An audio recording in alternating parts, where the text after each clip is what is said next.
WRFM News for our sponsor, Cartier Jewellery, Toronto Town Square and the Esplanade, Warners Bay. It's 2 o'clock. Good afternoon. I'm Jacinta Lee with 2NURFM Hunter News.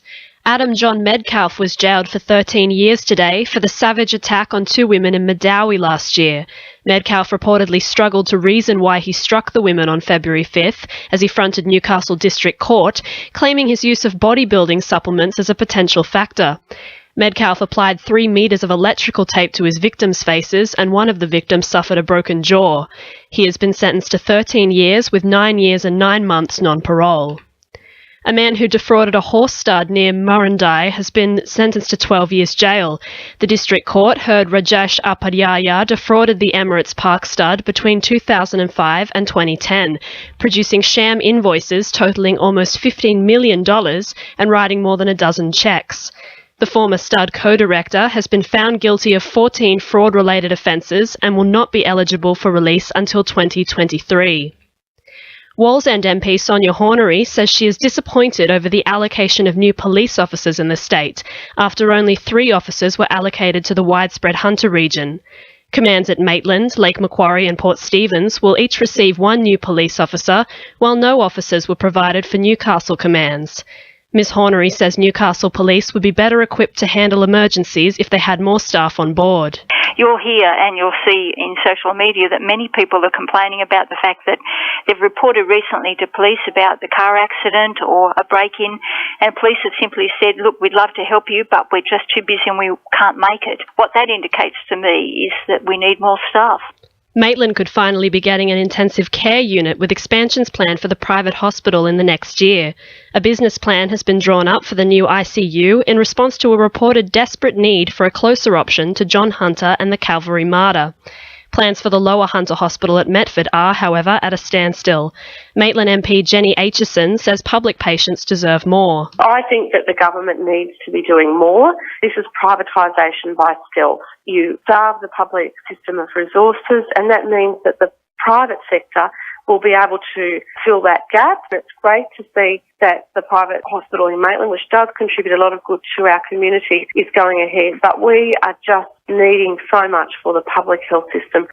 A new and improved flood warning system is on the way for Lake Macquarie. New gauges are being built at Stony Creek, and existing gauges will be upgraded for Valentine and Wangi, but there are still concerns over a lack of backups for power and telecommunications.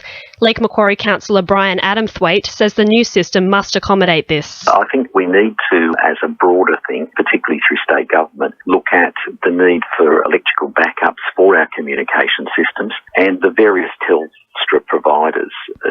providers will need to look at ways in which they can keep the systems running during emergencies like April. The Hunter Valley Wine and Tourism Alliance is in motion, with Singleton Council approving a memorandum of understanding this week. The Interim Alliance Subcommittee has been conducting meetings for several months with aims to unite the stakeholders in Hunter Valley wine country and drive growth in the local economy. Mayor John Martin says it's an exciting new development for the Singleton area. I'm very pleased about it, and of course our council has been supportive, and also Sasnot Council, that we'll be able to move on with the alliance, and it's to the benefit of the region, and it's an attraction for all of us together. In finance, the All Ords is down 96 points at 51.99, and $1 Australian is buying 73.14 US cents. Sport for our sponsor, Warners Bay Sports Club Fishing Expo, September 13. The Newcastle Knights are hoping the appointment of a new coach will bring some consistency to the club. The Red and Blue have had 5 coaching changes in the past 8 years and say they aren't rushing into making the decision.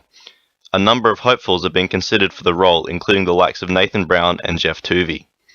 A new regional Bash 2020 cricket competition is coming to the Hunter. The Newcastle Blasters and the Hunter Hitmen will represent the region in the 16-team competition and are set to face off in their first game in October. The Newcastle Jets have set their sights on making the playoffs this season. The squad have been playoff spectators for the past 5 years and are hoping to break the trend this season. And in local soccer, Morisset United will be looking for a win against Katara South this Sunday to further their lead in the competition heading into the finals. That's sport. I'm Tyler Fardell. 2NURFM News Time is coming up to 2:05.